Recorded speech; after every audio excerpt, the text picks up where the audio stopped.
اور یہ نیکیاں ضائع کس سے ہوتی ہیں؟ ضائع ہو جاتی ہیں یہ کس چیز سے ہوتی ہے؟ ذرا اس پر بھی غور ہو جائے نا۔ حضور نبی کریم صلی اللہ تعالی علیہ وسلم نے ایک بات ارشاد فرمائی، الحسد یاکل الحسنات کما تاکل النار۔ فرمایا کہ یہ حسد جو ہے نا یہ نیکیوں کو اس طرح کھا جاتا ہے جیسے آگ لکڑیوں کو کھا جاتی ہے۔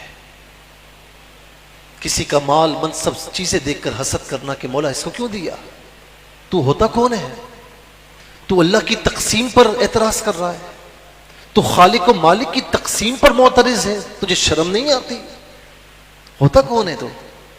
اور حسد کرنے والا اپنے حسد کی آگ میں جلتا رہتا ہے، آخر میں ہاتھ کچھ نہیں آتا، ذلیل اور رسوا رہ کر ہو جاتا ہے، ذلت اور رسوائی کی علامت بن کر رہ جاتا ہے، کچھ نہیں ملتا۔ بعض اوقات عارضی ٹیمپریری کامیابی مل جاتی ہے لیکن نتیجہ ذلت اور رسوائی کی صورت میں اس کے سامنے آتا ہے۔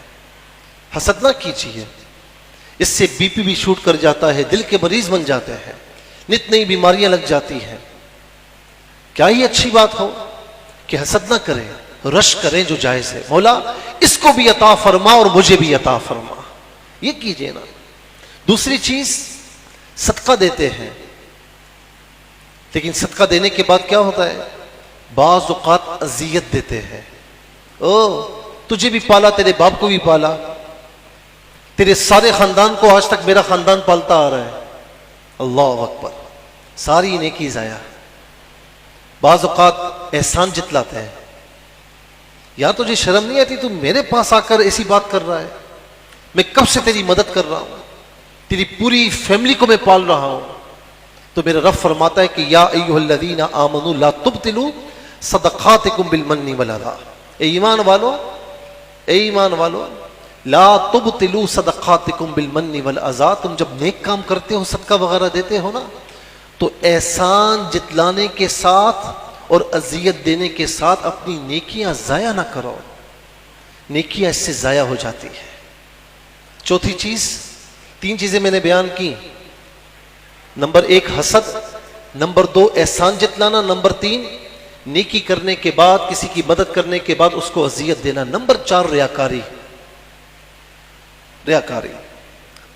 اول تو نیکی ہوتی نہیں ہے، کبھی چھپا کر کسی اللہ کے بندے کو ہم نے دے دیا، کیوں فرمایا کہ سیدھے ہاتھ سے دو تو بائیں ہاتھ کو خبر نہ ہو، کیوں فرمایا؟ ہاں یہ بات ہے کہ کہیں ترغیباً کسی شخص نے سب کے سامنے دیا کہ لوگوں کو ترغیب ہو، دل میں اس میں اخلاص ہے، پھر کوئی بات نہیں ہے، لیکن دل میں اخلاص ہی نہیں ہے، ہم رات کو تہجد کیا پڑھ لیتے ہیں، جب تک کسی کو دوسرے دن بتائے نہیں ہمیں چین نہیں آتا، ہمارا ہاضمہ خراب ہو جاتا ہے۔ فقیر بھی رات کو اٹھ کر کچھ نہ کچھ وضو کر لیتا ہے، کچھ دعائیں کر لیتا ہے، کچھ تہجد پڑھ لیتا ہے، کچھ قرآن کی تلاوت کر لیتا ہے، نفلی روزہ کیا رکھا، آپ کے سرکل میں جتنے احباب ہیں سب کو پتا ہوتا ہے نفلی روزے رکھتا ہے، خود پتہ چل جائے کوئی مسئلہ نہیں ہے، لیکن بندہ چاہتا ہے۔ تو ریاکاری اگر عبادت نفس عبادت میں ہے تو یہ عبادت آپ کے منہ پر دے ماری جائے گی، اور ریاکاری اگر صفت عبادت میں ہے تو پھر بھی اس کی کوئی برکتیں آپ کو ملنے والی نہیں ہے۔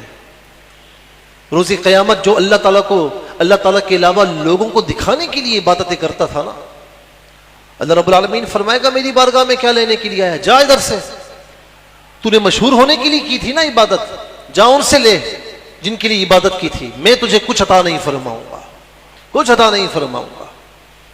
یہ 4 چیزیں ہو گئیں، 5ویں چیز جو بڑی اہم ہے، یا ایھا الذین آمنوا لا ترفعوا اصواتکم فوق صوت النبی ولا تجہروا له بالقول کجہر بعضکم لبعض، اے ایمان والو اپنی آوازوں کو میرے نبی کی آواز سے اونچا نہ کرنا، اور دوسرا جس طرح ایک دوسرے کو عامیانہ انداز میں پکارتے ہو میرے نبی کو ایسے نہ پکارنا، ان تحبط اعمالکم، ایسا نہ ہو کہ تمہارے سارے اعمال اکارت ہو جائیں اور تمہیں شعور بھی نہ ہو، تمہیں پتہ بھی نہ ہو،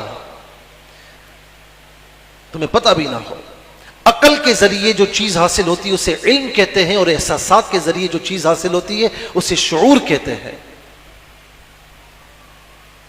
ٹھیک ہے نا. تو علم تو چھوڑیے، شعور بھی نہیں ہوگا، تمہارے سارے اعمال ضائع ہو جائیں گے. نبی علیہ السلام کی بارگاہ میں ہلکی سی بات رب تعالیٰ گوارا نہیں فرماتا.